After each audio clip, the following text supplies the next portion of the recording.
episode number 187 with Derek Tenbusch.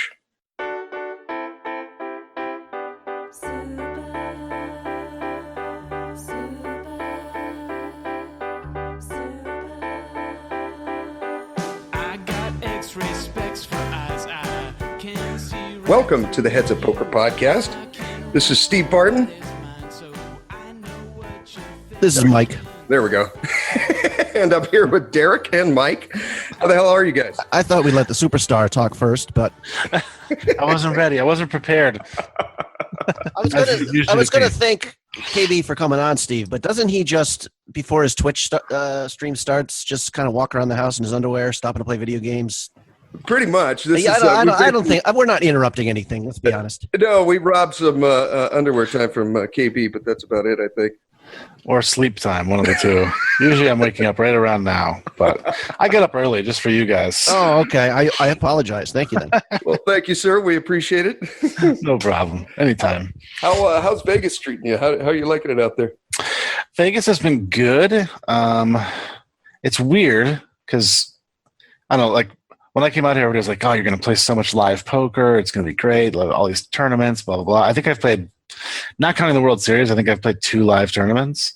Really? In the time I've lived here. So I'm literally sitting on my computer more than I did before I moved here. So I don't know. It's probably not it's not what people probably envisioned for somebody moving to Vegas.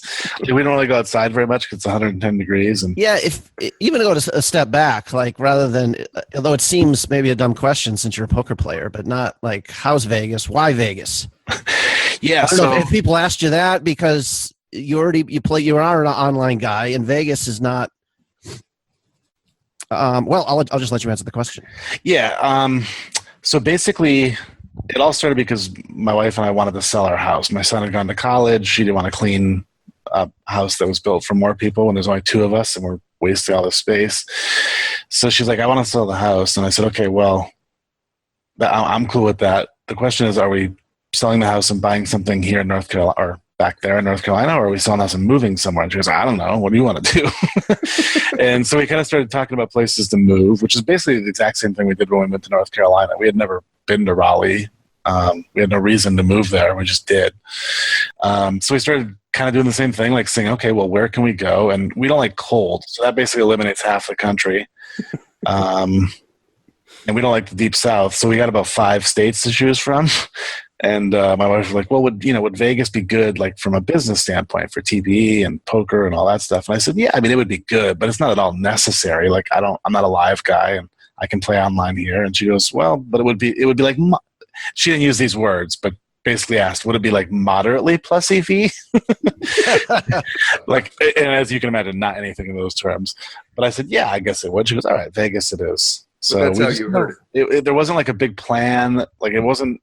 A lot of people thought it was because of the merging of the 3 legalized markets, but it really had nothing to do with that. In fact, that didn't even dawn on me until about 2 weeks after we decided to move. I was like, oh, I'll be able to play on WSOP.com now. So we just kind of rolled out here as a little bit of an experiment, and it's been a lot of fun. But I don't know. I'm not sure if I've even talked to you guys about this, but most people in my stream and stuff know we're actually going back to North Carolina. Oh, you are?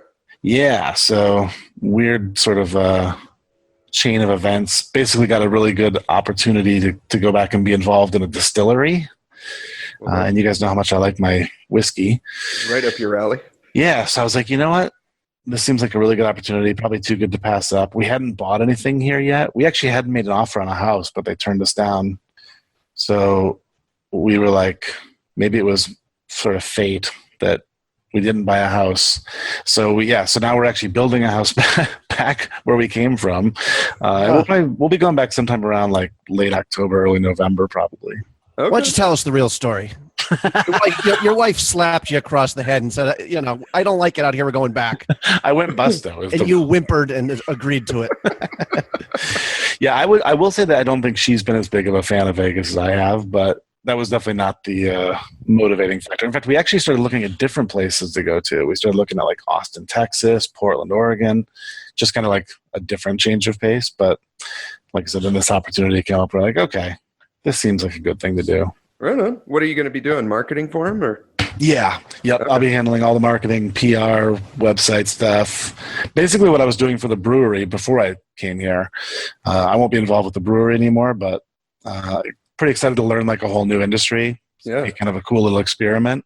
So we'll see how it goes. Right on. Cool.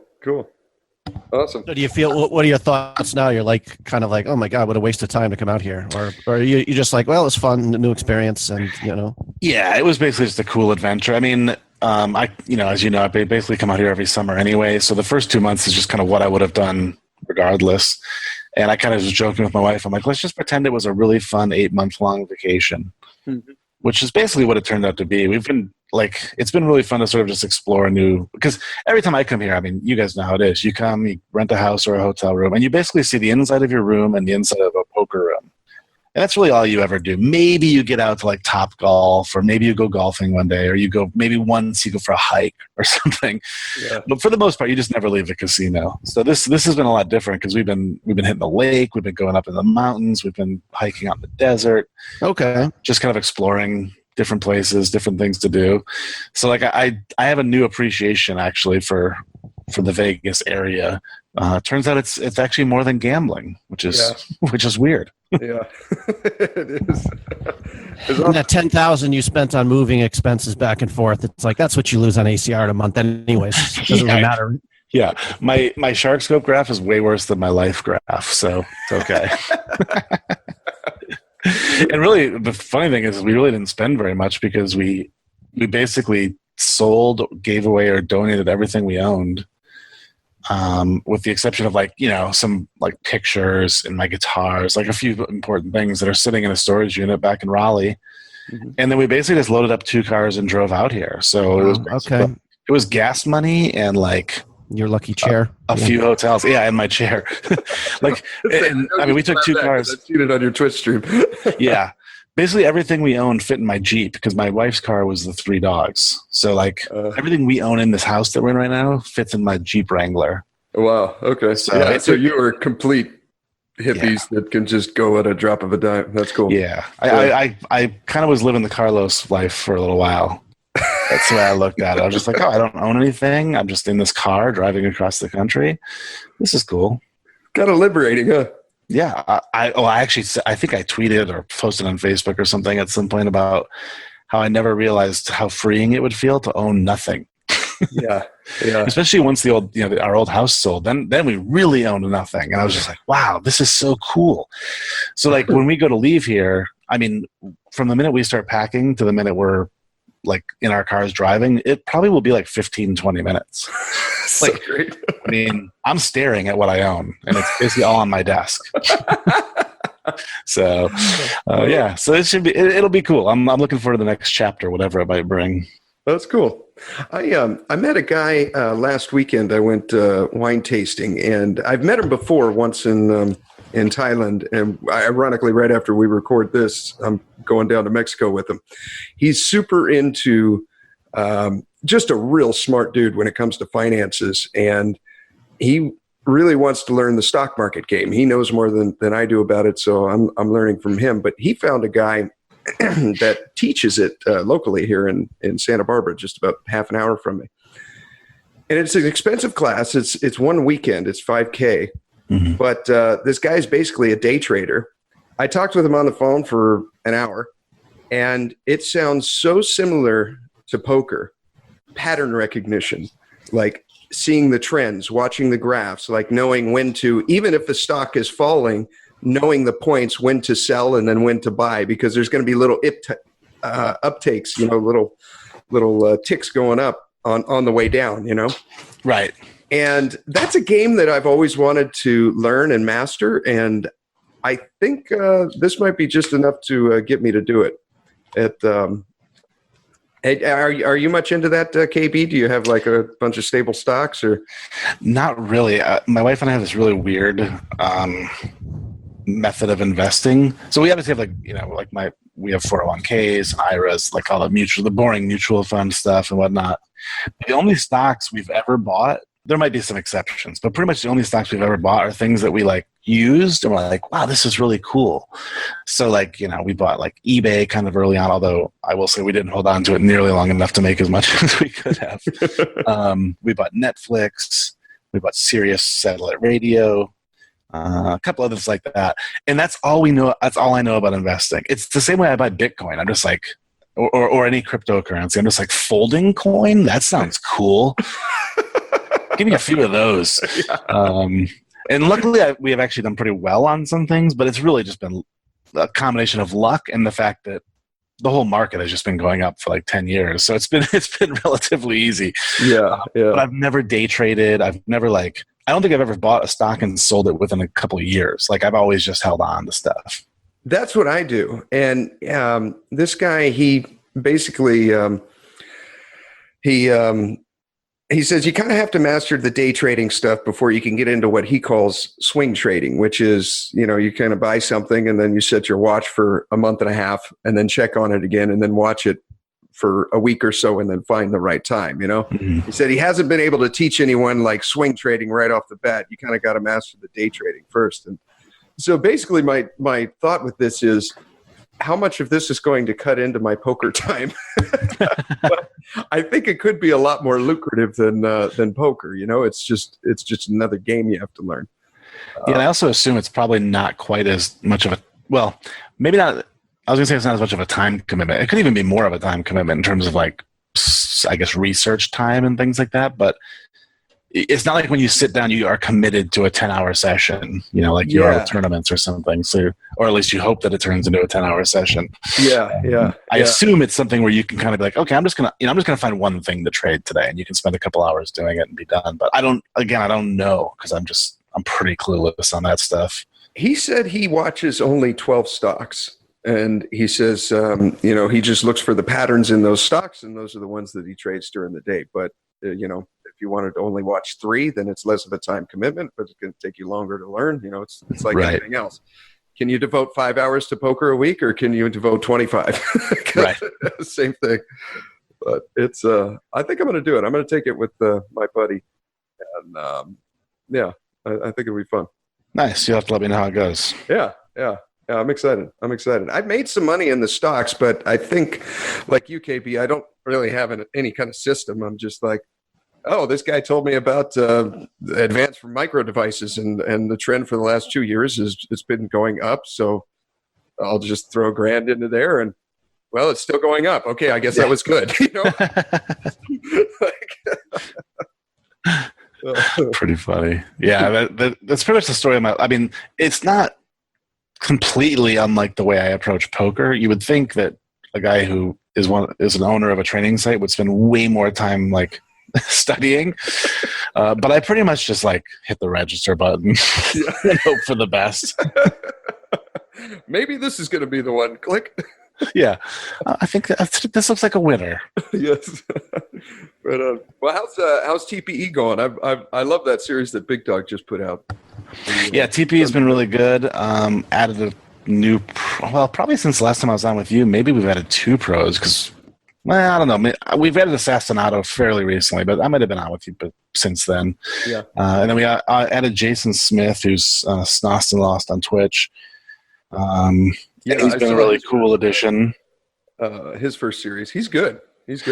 Yeah, I like him a lot. He's very I like the way he keeps things pretty simple, which I guess maybe isn't for everybody, but for a guy like me who's not a huge math nerd or anything. That's right up Steve's alley. Simple. Yes, exactly. So it's been good. We just rolled out a new podcast as well, and we hope to hopefully do more of those. We have a solid plan in place that should involve way more podcasts coming up. So good. I've said that several times in the past, but I think this one is an actual winning plan. So, well, you know what, bro? I've been meaning to talk to you about this. If you want to put out a regular one, because I've had a lot of people contact me and they're like, I love TPE, but they just got to throw out some podcasts. We need some audio content to go with this. And I'm like, you're right. And to be honest, you guys were one of the main reasons I started my podcast, and here we are, 187 episodes later. And if you want to, I'd be happy to jump on with you. We don't have to do a weekly thing, but once every 2 weeks or something, we can schedule it. And The world doesn't have enough Barton already? Not enough. No. I mean, come on, Steve. There's never enough Weekly podcast here. You know what I mean? You're just the keg of podcasts that never ends here. But I should prepare for this because I don't know enough about it. At some point, I want to talk about KB back in the day, his musical career. Ooh. I get a little bit from that Twitch though. Can we? Oh yeah. I don't know. Can we talk about? I either want to talk about the musical career or your hot wife, but it occurred to me they probably are both the same because they are related. You didn't meet her while like you were drunk in a bar. She probably was like heard about musician. I wish that was true, but we actually met when I was like, gosh, how old was I? 15, I think. Really? Oh, okay. And I was not. I actually did play guitar at the time, and I was sort of playing in like a little high school band, but it was not I was not cool playing at that point. But what's even more impressive is that she stuck with me through the band days. So okay, bless her for that. She likes lame asses. I thought this was a more interesting story. No, not really. But how about you didn't have just your regular bar band though? You guys had you had a following, and you were, I don't know, on the close to making it, or can you get into that? Your main band and how that came to be? For sure, yes. I was in a band back in college called Suicide Circus that actually kind of did okay on like a regional level. But then I left. When I finished college, I left Michigan to move to Los Angeles to actually get into the business side of the music industry.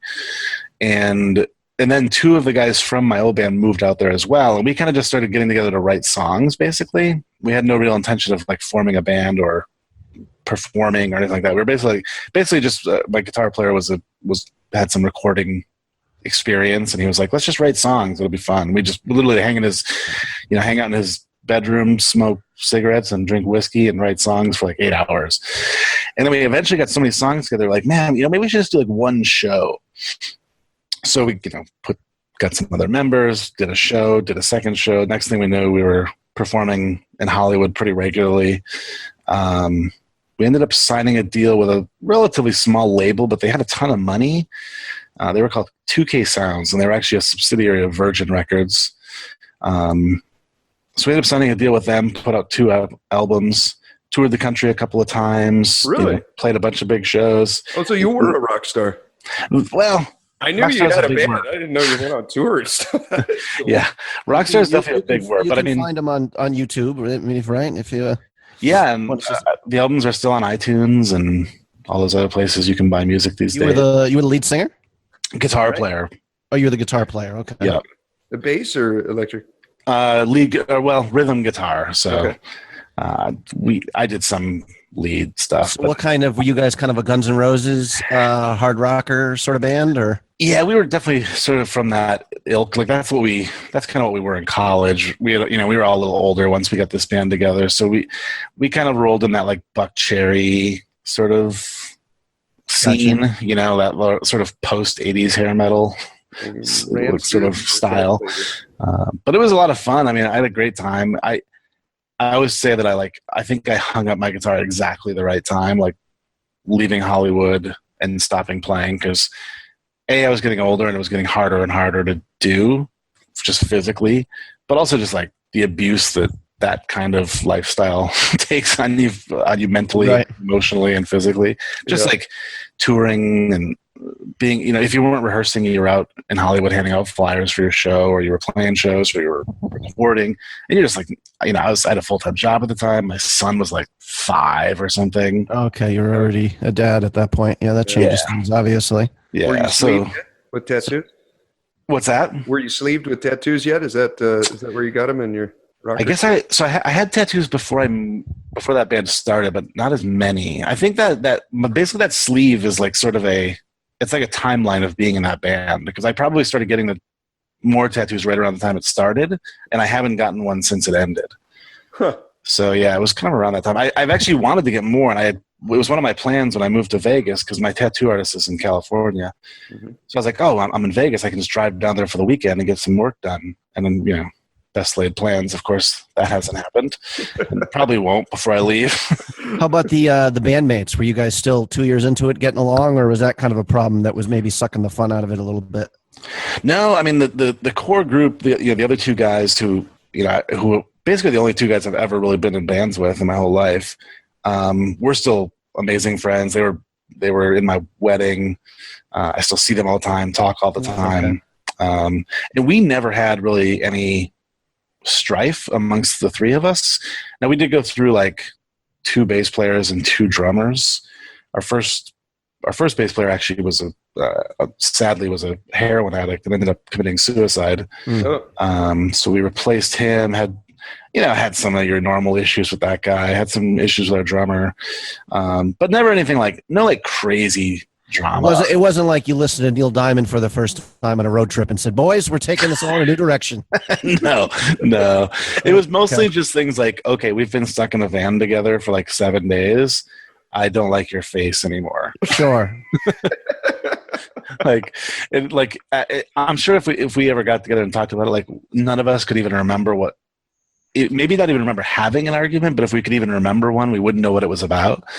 Because it was probably literally something as stupid as like, dude, why do you keep leaving your socks on my spot on the bench seat in the van? Like something like that. My 3 feet here. Yeah. Yours. Right. So as objectively as you can be, what grade do you give yourself as a guitar player? You can compare it to your grade as a poker player if you'd like. I'm pretty honest about all these things in my life, and I'm not a talented guitar player. I talk about my dad a lot because my dad is this guy who he picks up hobbies a lot, and he only sticks to the hobby for like a year or 2. Yeah. By the time he's done with it, he's like really, really good at it. So he's done like everything from fishing to painting to drawing. He's doing photography now. And anything he does, he becomes an expert at. He buys all the best equipment. He studies. He spends tons of time doing it and gets really good at it. Yeah. I'm like the complete opposite. Anything I've ever done in my life, with the exception of maybe like being a dad and being an entrepreneur, I've been like mediocre at, like football, no matter how hard I tried, I could never be good at it. Guitar, kind of the same thing. Like I have friends who picked up a guitar and like 3 weeks later were really good at it. And like I had to work and like claw for like every note. It just never came naturally. Okay. So yeah, I'm like there's no like big regrets. My God, I wasted my talent. This could have been something really huge for me. No. And I know people like there's people I know who I'm like, man, if that dude had just given it like any effort, he would have been like this amazing musician. Yeah, they just have that natural raw talent. Yeah, and I was just like never that dude. I was really good at being in a band and really good at like being on stage, but my guitar playing left a lot to be desired. I mean, I wasn't terrible or anything. I mean, I could play the songs we wrote. Yeah. You were better at showman than and creating a show than you were at actually physically playing. Yeah, which actually kind of makes sense because all my favorite guitar players were not the good guitar players. Like, Guns N' Roses is a good example. Everybody loves Slash, and he's an amazing guitar player. But my favorite guitar player in Guns N' Roses was always Izzy Stradlin, and he was just the guy who stood in the back, looked badass, and like had a cigarette hanging out of his mouth and strummed his guitar. Like those are my heroes, the Keith Richards of the world. That's cool. That's cool. What's the name of the band again? In case people want to look it up. I'm sorry. No problem. We were actually called Killingbird, which is kind of where my that's what I thought. That's exactly where my poker name came from. Interesting. Yeah, like when I started playing poker, my whole I signed into a site called Poker Room, and I was like, and they're like, oh, you need a username, and I'm like, what should my username be? And I had no intention of ever being a poker player or starting a poker site or twitching. I obviously didn't know any of that was going to happen. So I was like, well, I'm just going to call myself Killingbird. Because then if anybody asks me in chat, hey, what's your name mean? It's like I can promote my band. That was my only thought, naming myself that. And I regret it to this day because now when you Google Killingbird, sometimes you get stuff about the band, sometimes you get stuff about me. Like if I could change my name, I would, but it's kind of too late to go back now, I think. That's the same way with my email.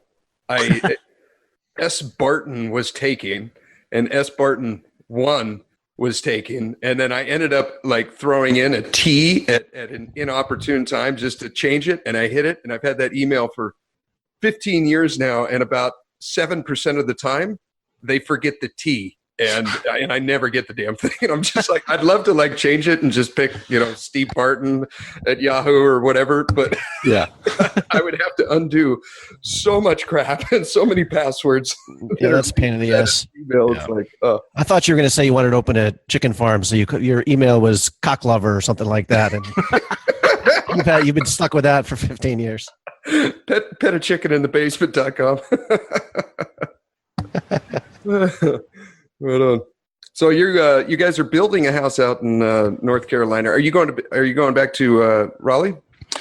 So we're actually, the house won't be done until December. So I think, I don't think, we are renting a house in a place called Aberdeen, which is actually about an hour south. People who golf might know where it is because it's next to, it's basically Pinehurst, so Southern Pines area, where I guess there's a bunch of golf tournaments or something. I don't know anything about golf.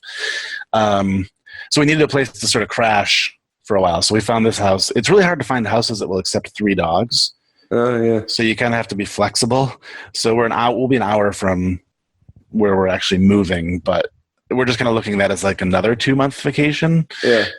And the description of the house said it was walking distance from a brewery. So I was like, sign me up. I'm in. Yes. We're going to crash there for 2 months. And then, the house will be done around December. It's actually in Durham, North Carolina. Okay. And it's all kind of the one same story, place. 2-story? What is it? 2-story, which will be a bit of a nice change. Our old house was actually 3 stories. Oh, okay. And it was a nightmare. It was, it's bad for me because I'm old and out of shape. And B, it's really hard on the dogs as they get older. So I'm excited to like have a little bit, like now they used to have to walk out the back door and then go down 2 flights of stairs to get to the backyard. Now they can just walk right out the back door and they're in the backyard. So perfect. It's the little things in life, when you're young, you want all the cool hip stuff. Like, I always wanted a big man cave and I wanted a media room and all this stuff. And now I just want like less things to clean and easy access for the dogs to get out. I'm officially an old man. Is that, of course, I'm the negative person who always thinks of worst case scenarios. So I'm thinking like working on a house getting built and a bunch of incompetent assholes shaking me down for money and trying to do it as bad as possible. And, we need this for supplies. Is that something you have to like watch vigilantly while the house is getting built, or are you pretty much? It's a good question. I've never, I've owned 2 houses and they've always been, just done. Like you just say, Right. I'll give you this much money and you give me the house. So this is the first time we've done this, but I believe, we have an agreed upon purchase price that we have like taken a loan out for and all this stuff. I don't think there can be any added costs unless we add something. So if we were to say, we really want, I don't know, hardwood floors instead of that kind of floor or whatever, then maybe the costs get higher. But I believe we're in the clear. But I do expect that there'll be plenty of like they say it's going to be done December 15th or so, but I just kind of know that I think it works that way. I think, I think there's another. I think the term is like front loading. Well, they'll do a lot of work early to make it look like they're really industrious, Right? And then maybe they move their team to another place, and we can get this done in the spring, and kind of come up with bullshit reasons to.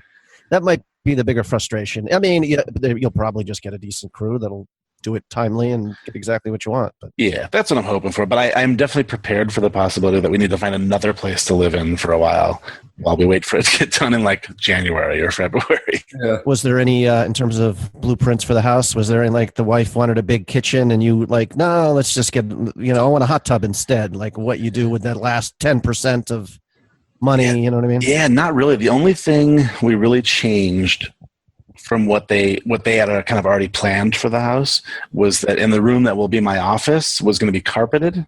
And I said, no, I want the hardwood floors in there too, because I'm really tired of rolling my chair around on I have like one of those plastic floor mats, but it's on carpet. So you kind of sink in and then you can't move your chair. I want to be able to roll around my entire office in my chair. Right.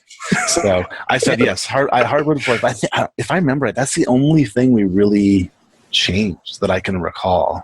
Well, it'll be good during a Twitch stream if you're like timing out with Aces when you go to the bathroom and we can hear you running across the floor. Thumping wood sound will add to the comedic value, I think. Yeah. I am excited to have my own bathroom back. So my office has its own bathroom in it, which I had in my old house, but I don't have in this house we're renting in Vegas. And it seems like a simple thing, but man, it'll be so nice to have back. Because just like I mean, the simple act of having to go through a door and then walk through the living room and then get to a bathroom is just a nightmare when you only have 5 minutes to kill. So I'm actually really excited about that. Good. So you're already back in your place in the Carolina, or are you still in Vegas? We're in Vegas right now. Yeah, we'll be here for two or 3 more months probably. Yeah. WSOP online series coming at the end of this month. I'll be looking for a place to crash. I just saw something about that, and I have no idea what the schedule is or what the buy-ins are or anything. But I have to make some plans to play that because that's man. This is the cool. I mean, I told myself, A, I'm done with Vegas, never going back there again until at least I have like a couple $100,000 in the bank or something. And B, I'm taking time off from online poker, but that's just so juicy there. Yeah, I think it's like September 18th to the 30th, so the end of this month. And, they got a bunch of, it's like a regular WSOP circuit thing. They got a bunch of they're all ring That's events. Awesome. Yeah, I need to look at that schedule. I would totally, I actually have had a few people hit me up about coming and crashing, and I would totally let you, of course. And I would let pretty much anybody. But the problem is this house is a 2-bedroom house, and the guest room is my office. And then we have the master bedroom. Don't worry, we'll make it work. I can't be discouraged. I actually just had somebody hit me up about staying for a weekend coming up, and I was like, "Oh man, I don't know. Like, if I Twitch stream till 4 a.m, that's your bedroom. Like, blah blah blah." But now it looks like my wife might be out of town that weekend, so right, it might actually work. Don't worry, buddy. I got it. Steve wanted to come visit, and I just gave him an address in Mexico. You know what I mean? Like some people you just don't want to hang out with. So I understand. The garage might be cool by then, though. It'll be almost fall by then. Oh, okay. Yeah, I'm excited for that. I think I'm going to come at least for the weekend of the main event. I think it's like a $550 buy-in with the, I forget, $500,000 guarantee or something. It'll probably kill it.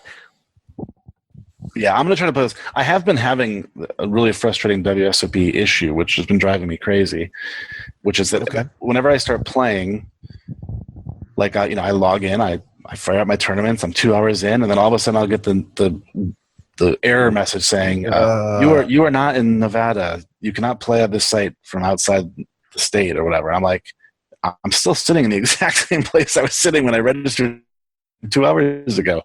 And like, it's one time it took me like an hour to get back on, and they keep saying like, restart your router. Right. I don't know if I could deal with that. Yeah. Me and Carlos were playing the 1K online event, pretty big buy-in a couple of years ago in my hotel room, and his went out and mine didn't. And this was like a couple hours in, he had an average stack, and I would have been going absolutely fucking ape shit. I would have been like through my mind deciding who am I going to assault first from the WSOP team, right? In the Rio, I got to say Carlos is, he's like seen it all. I gotta give him credit. I was impressed by his stoic resolve there. I think it took about 15-20 minutes and he was back up. But I mean, especially in a goddamn a 1K with some equity on the line. Yeah, it's definitely. It's funny too because I've played on WSP the last 2 or 3 years or whatever, and it never once happened to me in my old house. But apparently it has something to do with the way they now like geolocate you. I guess they used to do it just through your cell phone, but now they actually do it through your IP address. But I don't know enough about computers to know the reason why or whatever. But I've essentially I don't think I've played on WSP.com in like a month for that exact reason, because I can't, whenever I'm playing poker, I'm streaming. So I can't shut down my computer and restart my router and restart my computer, wait 20 minutes for it to start back up. Because not only am I like losing equity in the tournament, but I'm like, it's a pretty lame ass Twitch stream. Right. It's pretty boring just staring at a blank screen for 20 minutes waiting for you to come back up. Yeah. Luckily, the OSS series has basically been running for, 6 weeks or whatever. So that's kept me pretty, basically, if you just played those, it was enough. So I pretty much just focused on those. Speaking of that, I was surprised. I don't think this is a criticism that you played the $2,000 buy-in. Maybe cash the $2,000 buy-in $1 million tournament. Did you sell pieces yourself, or did you win a Saudi? How'd you get into that, and how'd you? Yeah, I would have never bought in direct. So I think I'm pretty open on my stream about the fact that I'm backed, so that's no big secret. If my backers had said, we want you to play the 2K, of course I would have. Yeah. But they would never say that, and I would never ask them to play it. So I had satellited in for I can't remember if it was 215 or 265, one of the two. Nice. And there was actually a part of me that was like, maybe I should unreg, but I guess you can't. Like once you settle it in, you're in, or so I was told. And then I was like, well, what the hell? I got in for 2K or for 200. Like it's no big deal. I'll just grind it out. And it'll be a cool experience. It'll be good for the Twitch stream. Like honestly, like the $200 I spend on the satellite, like that, it's kind of worth that much in Twitch equity. Yeah, sure. About it, like you're gonna get that many. Because I think by the end I had maybe 400 or 500 viewers, which is probably 5x what I normally get. Yeah. So it was, it was cool, but it was tough. Like I kept looking people up, and it was just like everybody that was at my table, like their average buy-in on ACR was like $400, $500, which means they only play the big series that would come around, and they don't even play the small buy-in of those series. Like they play the 265s and the 1Ks and the 2Ks, and I was like, all right, this is not going to, and they're all Euros and stuff like that. I'm like, this is going to be a nightmare. And it was tough, but I just essentially played, I played pretty ABC poker. And probably I'm a nit anyway, but I was probably overly nitty in some spots. I actually have a couple hands that I brought. Okay, terrific. So, and they're actually from that exact tournament. So where'd you end up finishing in that tournament? You made the money I made the money, and then I lost a massive pot with aces versus eights, all in pre. That's my only bad beat story for the podcast, I promise. But that would have put me, I think it was second or third in chips. In the we were in the money, and then so that left me with 20 big blinds. And kind of got shorter, and then late position opened. I shoved sixes for like, I don't know, 14, 15 bigs or something. Standard. He had, I think, 10s or something we lost. So, but yeah, so we ended up finishing 38th for like $5,000. Nice. Out of how many people? I forget how many runners there were. 500. Well, it must have been about 500 because it just beat the guarantee. I think it got like $1,022,000 or something. Okay. So it must have been around 500 runners. Okay. Nice. Very nice, sir. Congratulations. Thank you. Yeah, it was fun. This doesn't mean your backer's now going to fly you to Monaco to play the EPT or anything. No, but he is flying me to San Francisco this weekend to hang out and watch the first week of football. Well, he's not. I paid for the flight, so actually, I know someone in San Francisco. Yes, we'll be hanging out this weekend, drinking beers. Little rascal. Okay, that should be fun. Yeah, I'm looking forward to it. I haven't seen him because he didn't come out this summer, so haven't seen him in a year. So looking forward to it. Yeah, I haven't either because he didn't make it out. But, cool. Should we jump into a couple hands or? Sure. Yeah, let's jump into some strat here. I like it. Yeah, I tagged. I think I tagged 16 hands in this tournament, which I'm actually planning to turn into a TPE series. I think I'm gonna have Ben and Mark go through it with me. Basically, the 16 hands that I thought were interesting. Okay. So I picked 2 of those. Okay, I was going to say I don't have time for 16, but I could probably push out a couple. No. I basically took 2 that I thought were semi-interesting and that you guys could probably make fun of me for. So, I'll say, yeah. So let's jump into it. So, from a table standpoint, you can pretty much assume that everybody at the table is pretty good. Obviously, there were a couple of spots that I think I realized maybe later than I should have that they were kind of on the spewier side, but for the most part, everybody was just good and solid. So this is the 2K buy-in $1 million guarantee. This is early in the tournament, and we're at 30-60, and we started with 10K in chips. I have just over starting stack at about 10.7K. So it folds around to me in the cutoff. I have Queen 9 offsuit, and Mark has been beating into my head that I need to be opening more from late position. There was a time in my career where I would just folded this hand and just been like, okay, on to the next one. Queen 9 off against good players, blah, blah, blah. But I do open to 155. Okay. And the button calls and the big blind calls. So we go to a flop with 495 in the pot, and I have Queen 9 offsuit, and the flop is 3-8-9 with 2 clubs. 3-8-9, 2 clubs. So good flop for us. Pretty standard big blind checks. I decide to c-bet. I bet 225 into 495. The button calls, and the big blind makes it 840. So I have numbers on the big blind, but I think these were for the whole tournament. So I don't know what his numbers were running earlier, like when this hand happened, but over the whole sample I have on him, he's running 20, 18 with a 4% 3-bet. Okay, so the big blind, he checked. You bet. What was your bet amount? I bet 225 into 495. 225 into 495. I'm sorry, the flop was what? 9-6 twos? 983 with 2 clubs, and we have no club. We have the spades, 9 of hearts. Okay, so we start this hand with almost 200 big blinds. Yeah, we're super deep. Okay. So, what do we think here, Steve? What's his range look like here? He's got big blind makes 2 pairs. He's got, I guess he does have sets in his range, and he's got a shitload of draws, right? Yeah. He makes it 840. Man, we do not have a club. Well, I think Mark would almost like that we don't have a club because that puts more of them in his range. Which ones are clubs? Is it 8-9 or is it like 9? The 8-3. Okay, 3 club. That's better. Man. And it's important too, I guess, to note that the button called as well. Yeah, that's the problem. I don't think he's on a 2-club board. I doubt he's ever just flatting with a set, hoping the blind makes a move. He's probably raising him out, but so I don't think you're getting back raised that often if you call here. If that's a concern, but if you flat and he flats too, then there's a lot of turn cards you don't like. If one's got a straight draw and one's got a flush draw, right? I might be. We've kind of talked about this too with KB. You're like, well, if this was the main event.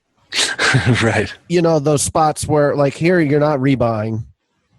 I don't know if it's the proper play, but I'd be just early stages. I don't think I like flat. I think I like a pretty significant raise saying like, I've got an overpair, I'm going with it. I don't know if that's proper or not, or just folding. Yeah, right. That's exactly what I was thinking. My first option, I think, is folding, then raising, and then flatting. But you calling here is very strong. So I don't know how often you have to worry about just getting barreled off with him having a crap hand. It looks like when you call, you got like an overpair. So yeah, so you're gonna. Well, I don't know. I'll let you guys talk. Yeah. So my thoughts in this spot were that if I flat, I do look pretty strong, but maybe strong in a way that's trying to like pot control a little bit here. So I could have like aces, kings, queens kind of hands, but I'm not like trying to get in 200 big blinds with it. And I think we're going to find out a lot on the turn because assuming the button folds, then if the villain barrels, big or whatever, we can make a decision now to possibly fold, or he might shut down, or if maybe let's say a club comes, might slow him down, and we can kind of just check back and play some pot control that way. Or if the button comes along and he barrels again on the turn, now he's double barreling into 2 people. Sure, then he's real strong. Yeah, and then it's like, okay, now what do we really beat? But I have to say, like in the moment, I can recall leaning heavily towards folding. Okay. Mainly just to, for the sake, okay, we put in like 155 pre and 225 on the flop. Like we've really invested nothing in this hand. We still have over 10K, which is over starting stack. Like we can just move on, find better spots. What you mentioned that you'd be flatting aces and kings here. Is that, or you said you could be flatting aces or kings here, but I can't picture you flatting here with aces or kings. Is that, are those really in your range, or is that what you're hoping they think? Well, if you re-raise, call it off with aces and kings, you're going to be behind a lot. Yeah, you're going to have 2 pair a set, or some sort of combo draw where you're basically flipping. You've got queen 10 of clubs or something. Yeah, it would depend a little bit on if I had those hands with a club. Okay. But yeah, like I don't know if I'm looking to get 200 big blinds in with an overpair. Oh no! I guess this kind of action. Like you re-raise with aces, and then if he shoves, then you got to fold. Right. Yeah. Or we could raise his flop bet and then check back some turns if he checks the turn. Or just maybe just just flat and let him barrel off. Yeah. I mean, you might have to, even if let him, or flat, and pretty much if the button folds, you're probably going to be calling most turns other than probably a big club, like the ace or king of clubs. Mm-hmm. Would be a bad turn card for you. Yeah. I can always go on. Anyway. Yeah. I thought it was an interesting spot. I did end up deciding to call. Okay. And I don't know if I like it. I think I agree with both of you that I think I prefer probably raising or folding. I'm on team call now. Yeah. I'm changing my mind around. I think that's the proper move. But I don't know. It definitely could be. So we do call. The button folds. Oh, that's nice. Okay. So now there's 2,400 in the pot. Okay. The turn is the king of diamonds. So now we have the 3 8 of clubs, 9 of spades, king of diamonds on the board. And he leads out for 1,800 in the 2,400.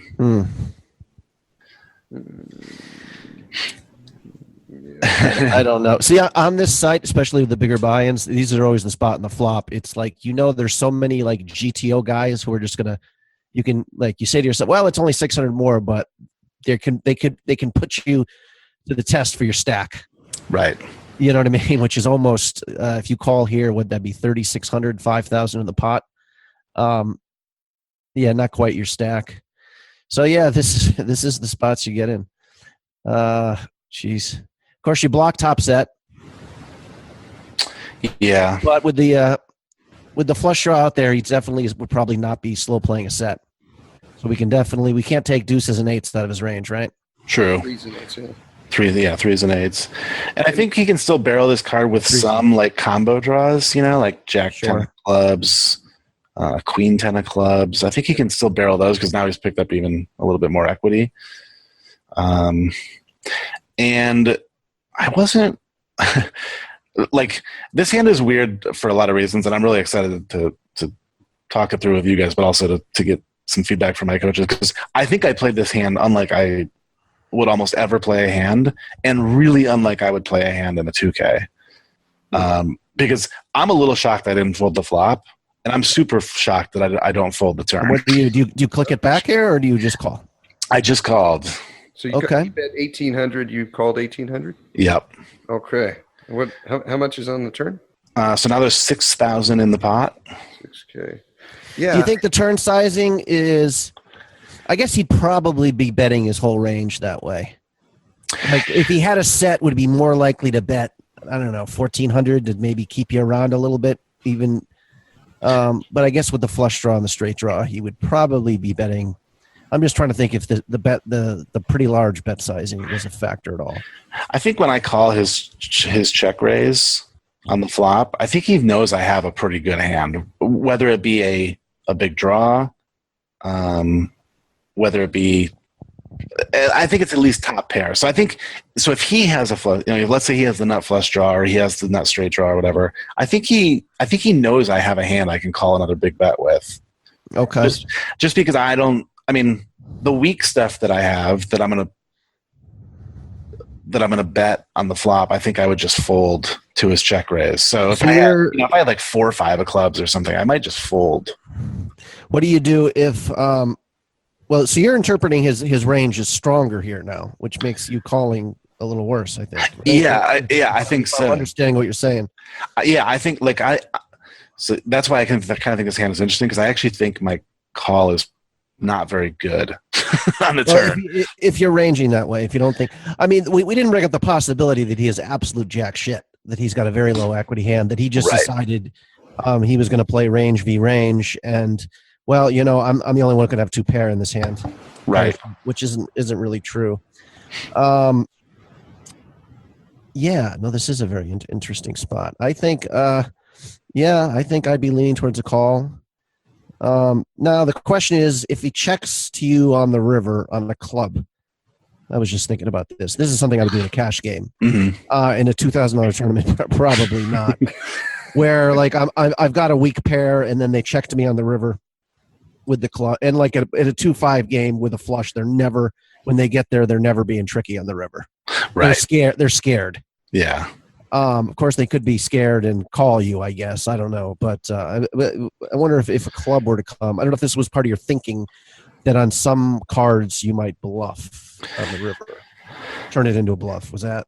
Yeah, I don't think it was in my thought process. I think that's something I would do. And I don't know. I'm not one of those people who thinks you should play 2K is different than $10 buy-ins. Okay. But I do. I do play them differently. You know what I mean? Like you said, I'm not rebuying in this. Sure. I'm assuming I'm up against better opponents, et cetera, et cetera. So Okay. I don't think I would turn my 9 into a bluff if a club came on the river. Maybe if it was the queen of clubs, or I guess maybe the 9 of clubs too, which gives me trips. Like then maybe I can make a bet and actually fold, like bet like 2,200 and fold or something. I'm curious now. I mean, not of course, especially when you're playing. You've got 10 seconds to act though. But if we can step back here, and now that we know you're calling, which river bets are you calling, and which are you which cards are you calling, and which are you folding to? Or depending on the bet sizing, might you just call bullshit and call with pretty much 80% of the time plus? I kind of think I'm hoping for two things. Either to, well, he checks on the river, obviously. Yeah, I mean, I'm basically hoping for him to check the river or to improve my hand. So, okay, hoping spike the 5-outer here. Yeah, either 2 pairs or trips. I think if he bets again, almost any amount, and my hand hasn't improved, I think I probably then just find the fold. I mean, if he bets like 1,200 into 6K or something, I might call. But if he bets anything like 2,200 plus, I'm probably just going to be like, all right, I probably should have folded two bets ago. Here you go. Have my chips. Yeah. I'm on team fold on this one. We're beating like Jack 10, we're beating Queen 10, we're beating the club draws, but he just called in the big blind. He could have a set of 3s, set of 8s, set of 9s. I think we can take all the big pairs out of his range. He's got a lot of flush draws though. Yeah, with the big blind That's defense. True. There is where he, there's only so many sets he can have here. He's got pretty much, if we take there's only one set of 9s, obviously, and then the 3s and the 8s. So he's only got seven combinations of sets and the 2 pairs. And I think there's more draw combinations, probably from if you wanted to break it down that way. But the question is, would he be triple barreling those draw combinations to a guy who's got an obviously pretty strong hand? Yeah. From his perspective, at this point, you've got an overpair all the time, or he's putting you on a draw if he obviously has one of those 2 pair plus hands. Right. But yeah, I'm very curious how this hand ends here. Cool. So like I said, there's 6K in the pot. So we go to the river, and the river is the queen of diamonds. Do it. So 10 Jack gets there, but we make 2 pair. It's one of those cards I can remember in my mind when the queen of diamonds came off. I was like, yes, and I was like, oh, but wait, no. Like I wasn't sure if that was a good card or not. It's still kind of a bluff catcher now at this point if he bombs it. Yeah, because he's repping a pretty that he either got there with the straight or that he's got a set. Right. So we got Queen 9 off, and the final board is King Queen 9 8 3. 2 clubs. The club missed. What was the 9? Was it a diamond as well? Spade. Oh, it's a spade. So there wasn't. No flush came in. Okay. And our villain shoves for 7.2K into 6K. Jeez. I mean, I don't know if I could fold here. You said you were hoping to improve. And we improved, we think. I mean, yeah, we didn't even think about that when you said you're hoping to hit a 5-outer. One of those outs could be stepping into the nuts there. Right. And that's why, like, if, in all those hands we're putting him on, like, yes, he can have sets and he can have flush draws, but 10 Jack, I think, is a pretty strong part of that potential range as well. So on the turn, in hindsight, I was probably thinking, damn, I didn't really consider the fact that one of the ways I could improves part of his range. And if I had thought of that, I think I would have folded to the 1800 bet. Right. Well, calling on the turn, if you're putting him on a really value-heavy range, is a mistake. Anyways, if you're looking to improve for that sort of price, yeah. And if you're putting him on the value range, then he's got a few hands where you're actually drawing dead. Yep. But so I don't know. I see. Here's where if you had all the shark scope guys, like if his average buy-in is more than like 200, if this is like a euro, I don't know if this should be a factor or not. That pretty much you can tell just steps into ACR just once a week just to play the $200 plus tournaments. Mm-hmm. Like average buy-in $300 or more. That I'm like, okay, this fucking asshole's got rebuy money. Yeah, right. Yeah, so you look strong but capped when you call the turn. Like if you somehow had a king, you would probably raise right there. Yeah. So like unless you have exactly pocket queens, you're at the top of your range is what I'm saying, I guess. Mm-hmm. Yeah. So hard to fold the top of your range. Yeah. Is the way. I mean, I'm a fucking, I'm a donk, but I don't think I can fold here. Damn. I'm guessing you make the hero fold and then you make a deep run in the tournament, and then we know that for sure you made the proper fold. So I'm excited to play the game of what would KB do on every street with Mark and Ben, because I think they would say that I will fold every street. Yeah, that's what I would have said. And unless they hear this podcast, I think they'll say that. I decided to call. Okay. Wow. And he shows us the Jack 9 of clubs. Okay. And we ship the nice early double up. Yeah, I mean, in like now, when I saw the hand, I was like, oh, okay, now everything he did makes sense. Yeah. And I later found out that this guy is actually like a cash game crusher.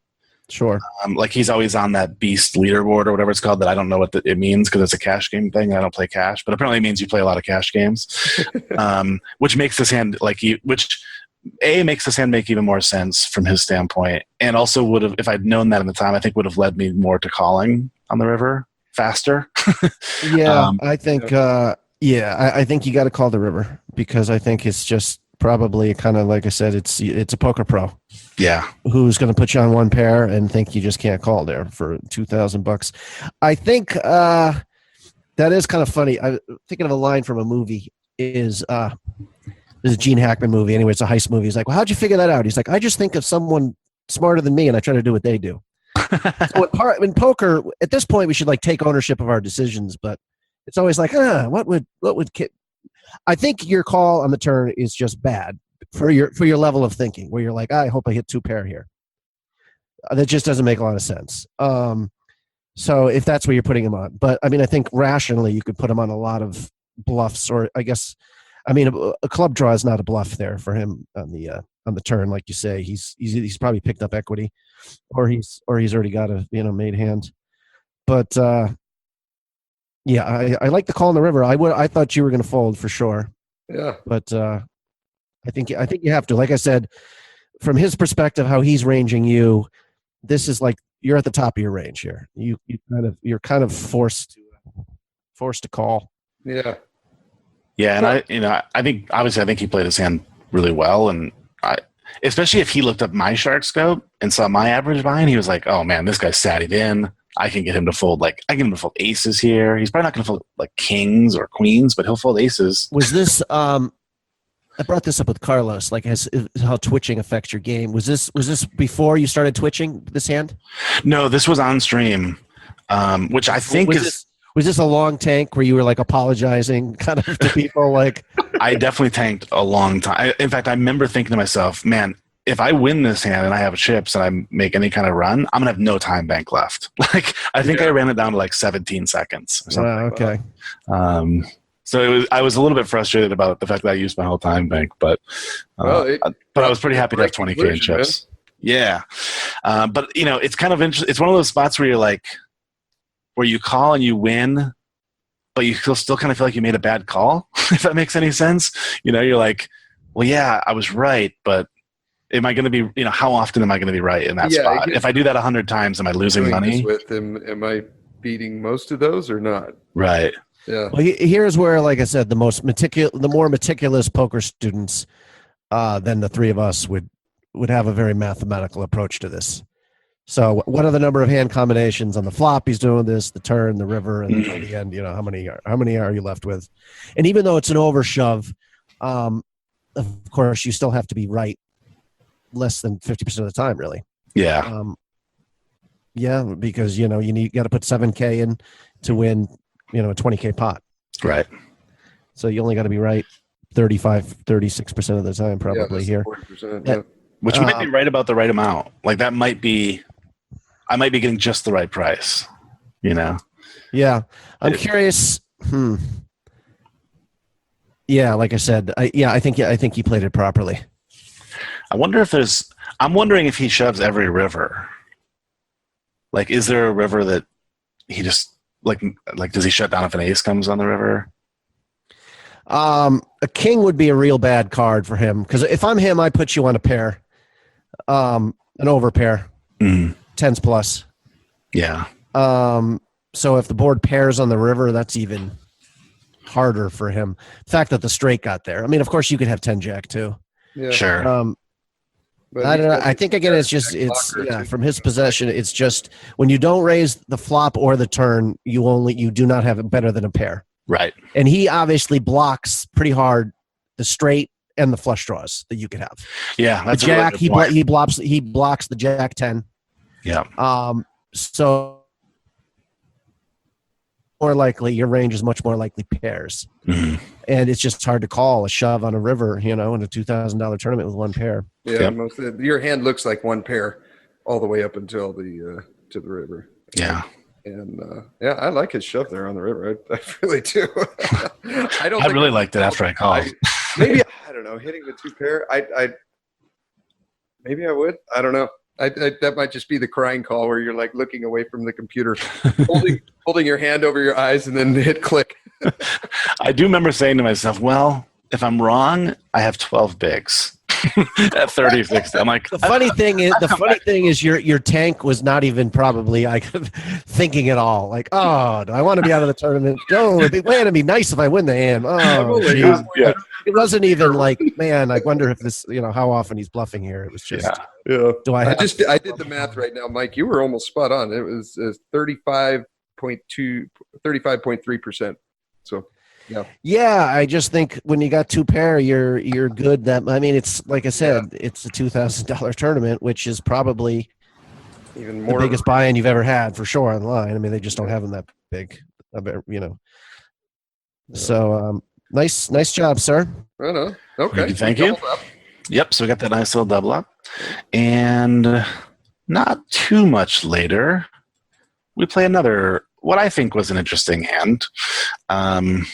So we're now at 61-20. Okay. Oh, wait. Oh, shoot. I'm sorry.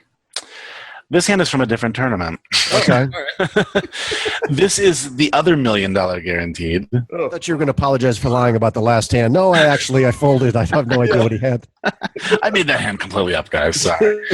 Wow, I really thought this hand was from the same tournament. And as soon as I saw my stack, I realized it wasn't. But that's okay. I still think it's interesting. So this is in the I guess it was a 265 million. That ran... Same day, right? It actually ran the week before. Oh, okay. Or the Sunday before. So we're at 61-20. I have 12.2K, so a little over starting stack. And we have pocket eights in the big blind. Mm-hmm. The hijack makes it 300. And it folds to us, and we call. Okay. I mean, we can... Stack? He has exactly starting stack. So it's possible he just sat down. He has exactly 10K. Okay. And we got 12 too, so the effective stacks are 10K. Yeah. And I think we could 3-bet here sometimes. In fact, I probably would from the button, but I kind of like just flatting from the big blind. Are you guys pretty much on board with that? Yeah. I mean, when you're this deep. Yeah, you got 80 bigs. Probably. Yeah. It's 80. 5 big blinds effective, I guess. Yeah. So we do just call, and the flop comes 8 ace 4 with 2 spades. And which ones are the spades? The ace and the 4. Okay. And we do have the 8 of spades, just in case that becomes important. I actually don't remember if it does in this hand, but so we flop the set, and I love flopping sets with an ace on board because that's always fun. So there's 660 in the pot, and we opt to check. Oh. Just kind of maybe too standard, but like the standard check to the razor. His c-bet percentage is 76%. So I'm assuming he's just going to c-bet a ton of the time. Yeah, for sure. Checking. How many hands do you have on him?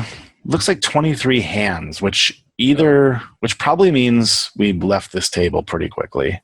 Okay. So yeah, not a lot of hands actually. Now that I think about it, c-bet percentage could just be. Yeah, you know what? Actually, it is. It's 2 out of 3 hands. Yeah. I think I'm probably checking against a ramp. If I had 0 hands on, I'm probably still checking myself. You're arguing for a lead here, Steve? Yeah. Why? Target the ace. Get him Target the ace. He's going to bet anyways. You don't want him to fold the king jack here. You want to get at least one bet out of him, which he would probably c-bet. And he's going to have. He's going to have like 6, 7. He's going to have 8. Like 8, 9. He's got, well, maybe not 8, 9 because we blocked. But his range is pretty wide here from the hijack, I would think. Tons of small. If we could see his hand face up and he had ace king, then I like leading. Yeah. Bet. Because if you check call, he's going to pot control in certain hands on the turn. Yeah. I think he's c-betting all his aces, but he's also c-betting all of his airs. So I would just rather there might be some things he might check like 4 or 5 or something. Mm-hmm. But I just think he's going to c-bet so frequently that we might as well give him a little chance to put some chips in there for when he does have like you said, the king jacks. And stuff. If you have, if you're a player who donks a lot and you got a big history and you think this is a guy who knows that, then you obviously have to balance with some nutty hands here. Sure. And just hope he has an ace and you're getting some action, or he feels like bluffing at you. Yeah. But I'm definitely on team check here, like you are. Okay, cool. So if we check here and he c-bets, are we raising him, or is there a plan just to call and then check the turn as well? Or my mind was to go for the check raise. Let's see what he does here, Steve. Okay. All right. So he bets 225 into 660. Okay. And we make it 775. Yeah, I think I'm check raising because A, there's a flush out there, and the flush draw, so we can put you on, and B, you're just probably not getting any chips out of him if he doesn't have an ace anyways. So right. You're trying to hope he has an ace here and get some chips in the pot. Okay. I guess I can get on board with that. We get an extra 2 big blinds here by checking the flop instead of leading when he's got, like you said, the king queen, the king 10, all that.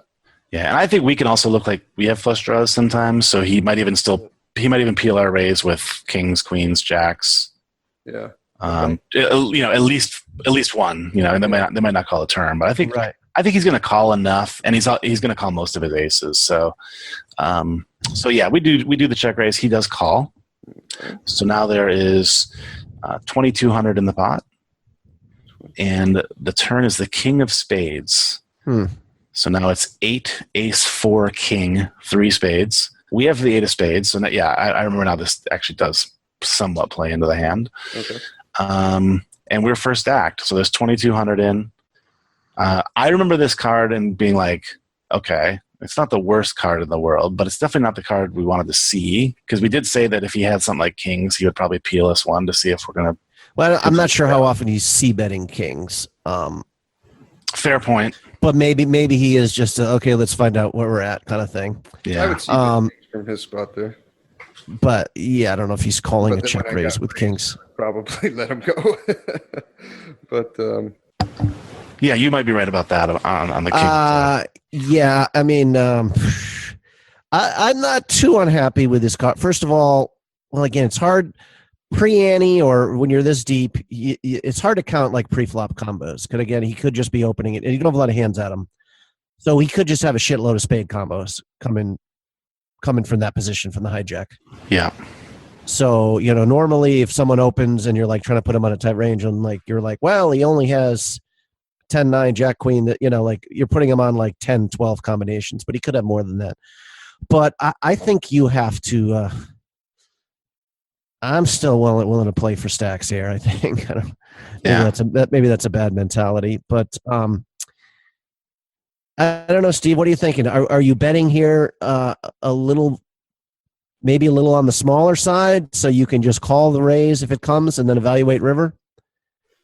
I don't know. I was thinking of or we controlling the pot by checking here. I was thinking of check calling, and yeah, that's not horrible. Maybe that's the play. What would the smart person say? I don't know. I don't know. Let's get one on the call. Too late. So we do go ahead and lead. Okay. For 1100. And I kind of remember thinking, like, if we get raised here, this is going to be really awkward, but we're probably just going to play for it all, because he can also have stuff like ace queen with the queen of spades and stuff that he's and ace king and ace king that now he's trying to protect against a flush draw or whatever. So I think at this point I had decided, like, okay, I'm not shutting this down now. I'm just going with it. If the river comes something really terrible, maybe we'll change our mind. And I don't know what that would be. I guess another spade is the worst thing we can hope for, even though we do make a flush. I still think he's got probably more ace-x combos than spade combos, I guess, which is which is like the main thing I thought when he calls the check raise on the flop. So just pointing that out. Yeah, I can agree with that. How many guys are going to then turn the ace-x into a bluff here if he raises? I don't know how often that is. So he's got a lot of flushes if he does raise here. Yeah. I think it makes a lot of sense. So I bet 1105 into 2210. He calls. Okay. Now I'm scared a little bit. The river, okay, it says 4420 in the pot, and the river is the king of diamonds. Oh. He's got ace king in his range for sure. But I think isn't he raising quickly how we range him when he just calls the turn? I think he's clicking it. He's raising you there with his flushes quite a bit.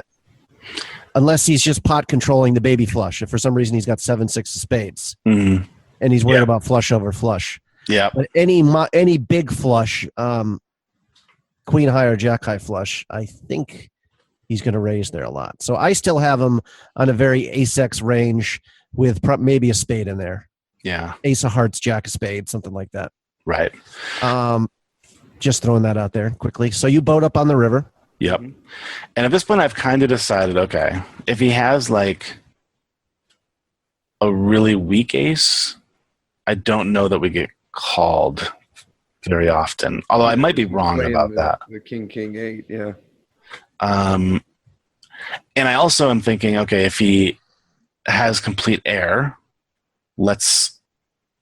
so if I check, I'm afraid if I check, he's going to worry that I have a flush, and now I'm worried about the boat. So he might just check back. Yeah. I kind of don't want to check, but I also don't really love betting because I fold out a bunch of stuff that I can get value from. If that makes any sense. I think you have to bet here. Yeah, I think so. I mean, you might have to bet on the smaller side. How much is in the pot, Steve? 4420. On the other hand, there's another part of me that just wants to bomb it here and just hope he was just playing a flush cautiously, and it's hard to fold a flush in his spot. Mm-hmm. Let's just put him on the top of his range. So like if you bomb it, he's probably getting rid of the ace-x, but I think he still might call with the flush. Mm-hmm. But like I said, I ranged him when he called the turn on a lot more ace-x's than flushes, and he got called by an ace here. We're gonna have to bet small. Right. Probably 1400 or something like that is my first thought. Yeah. We're in the same. Which is, 1400 is 9 big blinds or something like that here, but maybe we should be a little more ambitious and 2/3 to pot it. But I don't like a check though. I don't. Yeah. What is he bluffing on the river? or you just talk. I mean, well, if he's got the ace jack like I thought, or ace queen, he's checking back a lot here. Maybe he goes for triple really thin value, but I don't think so. That would be bad if he were to bet an ace here. That'd be really bad. I would agree. I mean, all you're beaten by is pretty much ace king here. I mean, we don't think he has aces. He would probably might have repopped it on the flop with the flush draw up there, I think, most often. So we got the best hand, and I think we got a better hand. Fair enough. I, in typical Killingbird fashion, do not do the right thing. Okay. And I checked. Really? Yeah, and I don't know why.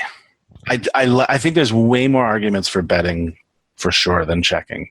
Now, were you checking hoping that you're just going to get, if he has, was your intention of check shoving, or was it check calling? I think at the time my intention was to check shove. Okay. And I think in my mind I was like, okay, let's get him to bluff all his missed stuff. But I just don't think he has that much missed. There's just not that many missed hands. I'm trying to think what bluffing hands would be here. The only thing I can think of is somehow he's got. I mean, I can't even really think of anything. He called with the queen jack with the queen of spades on your check raise somehow. Right. Like the backdoor straights and the backdoor flush.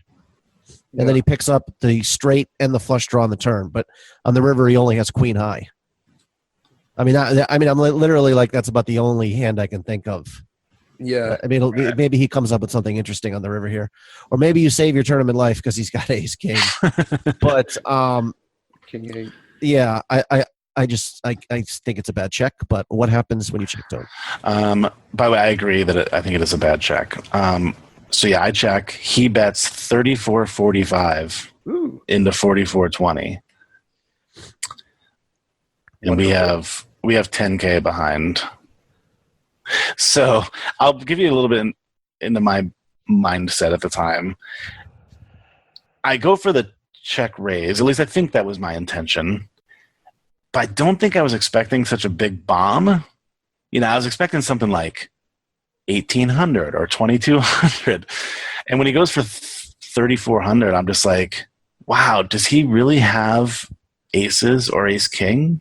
Like, this ace seems... king. Yeah, I might almost just, if he's bet calling here with a flush, that's pretty bad. So like, if I had a flush, I'm just trying to think how I would play. If I had a smallish flush here, I think he does have to bet it.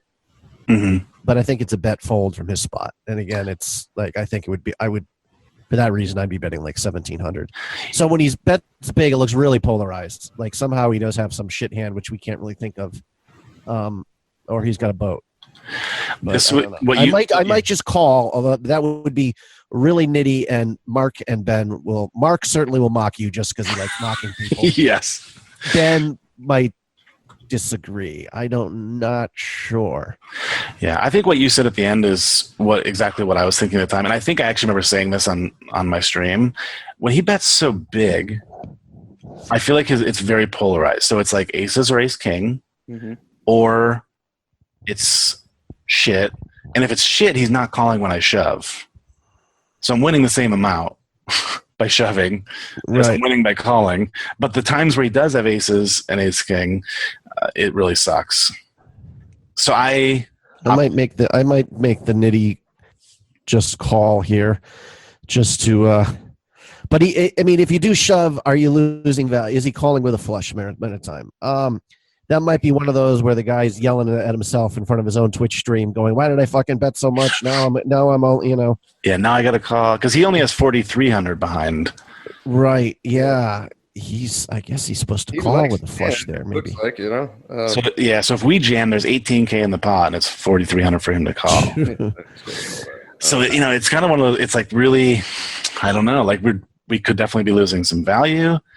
We could also be getting value owned. If like I said, if he had bet 2,200, if he had bet like 2,200, I would have jammed. Yeah. See, that's what I would like to see. Like you bet on the river is just make a little bet, and then he can jam his, the stuff that. What would he turn into a bluff there? I guess maybe. There's just no bluffs in his range here. Or it feels like there shouldn't be, unless he's just on a pure. I'm going to float this guy in flushes. Like if you bet like we're saying 1,1400. Like if he's got a flush there, it looks like you're trying to value him with like an ace. Steve, we checked. We didn't bet 1,400. We're on to deciding what to do. I haven't moved on to accept this yet. Yeah, I mean the thing is, if is he betting flushes there? I guess he is bombing flushes there. Oh, he's got it, right? I mean, like it doesn't look like we have a flush. Yeah, I just feel like if I had a flush here, I'd make it so much smaller. Try to get called by my ace 10 or my ace jack. Right, that would be a painful situation on the river for you if you had the nut flush where you'd have to bet fold. I guess would be the proper play. But again, these Euros are fucking.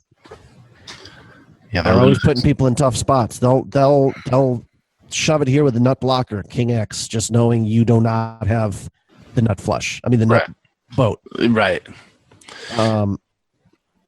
But this is where I level myself at a lot of the pots. You know what I mean? Mm-hmm. This is why it's good just to.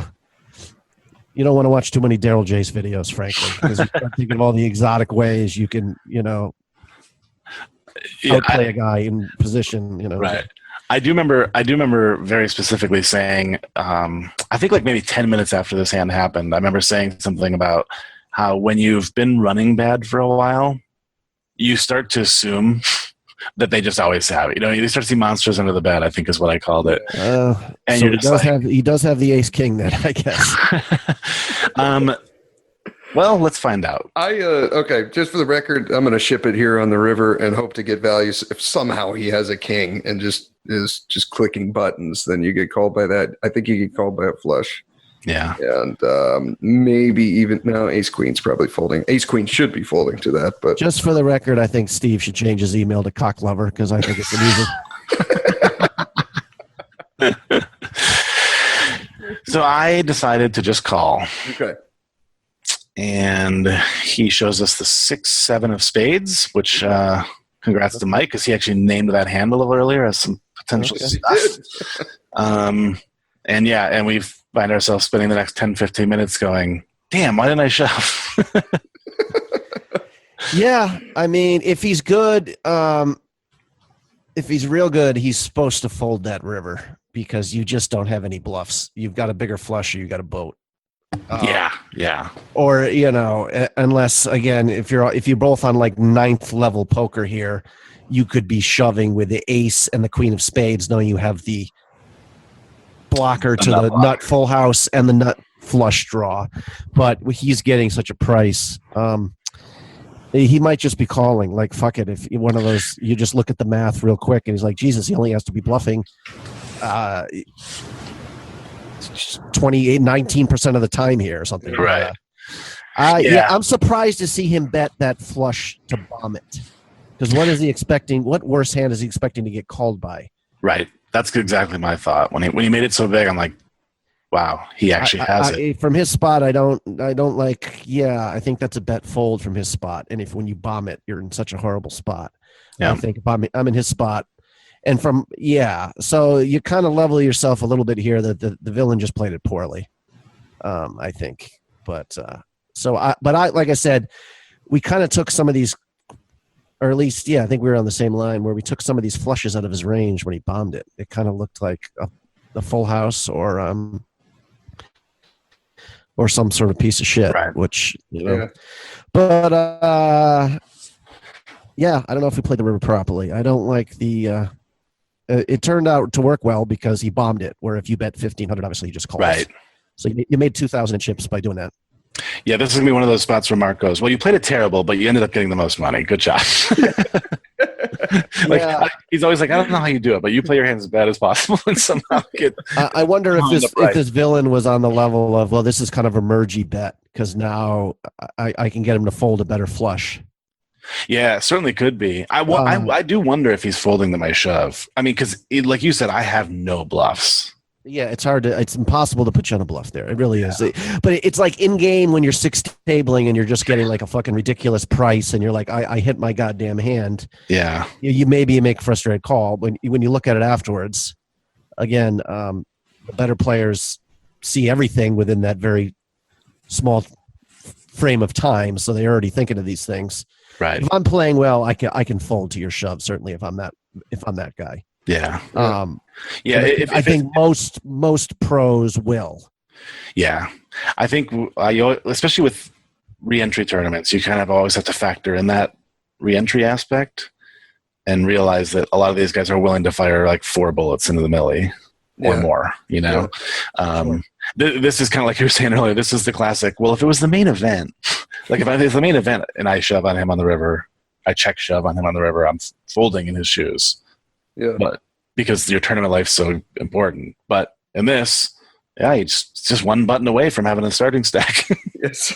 Yeah, well, I mean, all the hands we were putting him through, we had the flush draws and the ace X he was getting stubborn with. Obviously, ace king, and we thought he'd raise with aces on the, a fair amount maybe on the flop.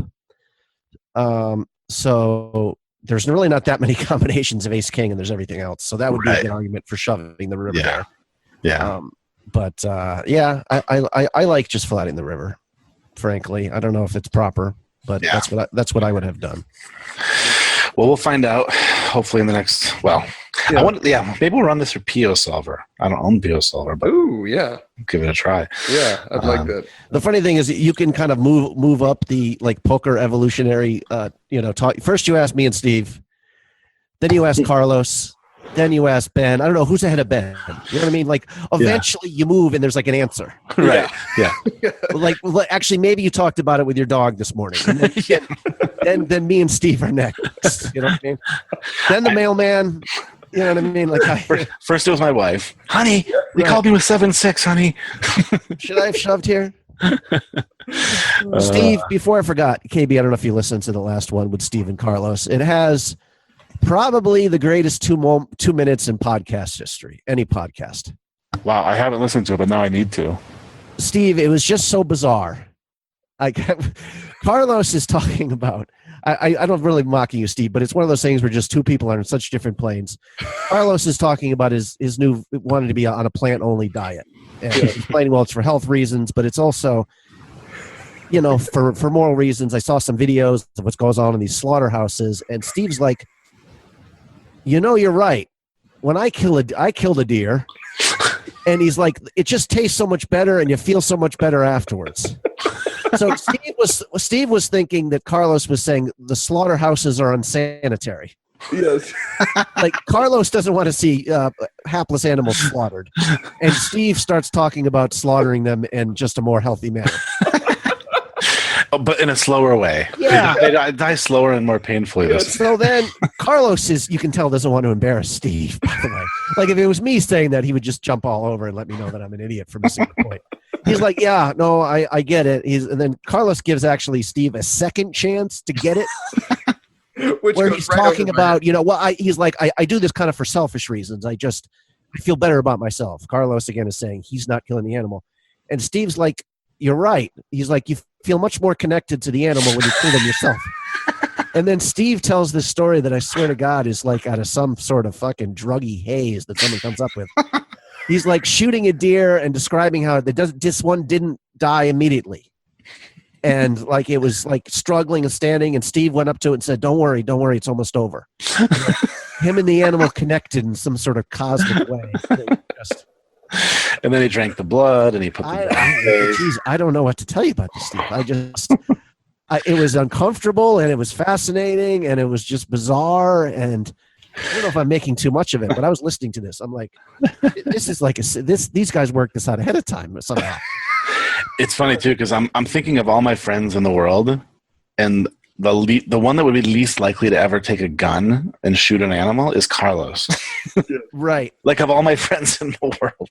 Right. Steve, not just because of the animal. Surprised me quite a bit that he would do this and take pleasure from it. I don't.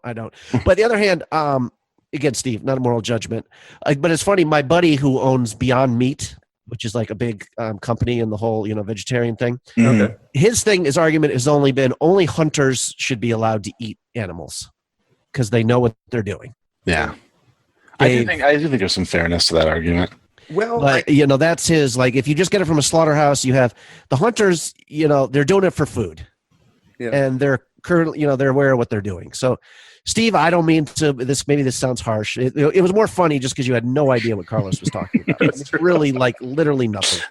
Like none of it was sinking in at all. What it is, it's like, okay, the first time, for example, every time I go to the freezer and I pull out one of those 1 pound packets of venison, and it's tough to articulate this if you're not a hunter, and those that are listening that are hunters will understand. I feel grateful for that as I'm cooking it and when I'm eating it. And when I go to Costco and I buy a steak and I put it on the barbecue, I feel nothing other than this should taste good. Does that make sense? Like, it gives you a connection to your food that you never experienced before. It doesn't make a lick of fucking sense. It really is just, it's bizarre. Like, you actually take the venison and you think about this animal where you had this special moment and you said, okay, don't worry, it's over. Every time you showed some sympathy and like a common existential terror that all animals feel. I mean, it's just now like Sean, who's a loyal listener to the show, he's a hunter. I'd be curious what he says. Maybe he can step in. I think he is. Sean, write us an email, headsuppokerpodcast@gmail.com. I'd be curious if I'm just. We literally might have to, or if you feel the same thing too. We literally might have to break into an asylum to find someone who understands what you're talking about. I'm gonna be very honest. I can relate to both sides because I came from a hunting family, but I only went hunting once in my life. Okay. And I shot a deer with a bow. Wow. Well, technically with an arrow, but you get the idea. And we tracked it for 4 hours, I think. Yeah. And then we came back and we tracked it again the next day and we never found it. And I felt so guilty. Yeah. Not so much. How do I explain it? I felt bad because I didn't train to be good enough at it to kill the deer.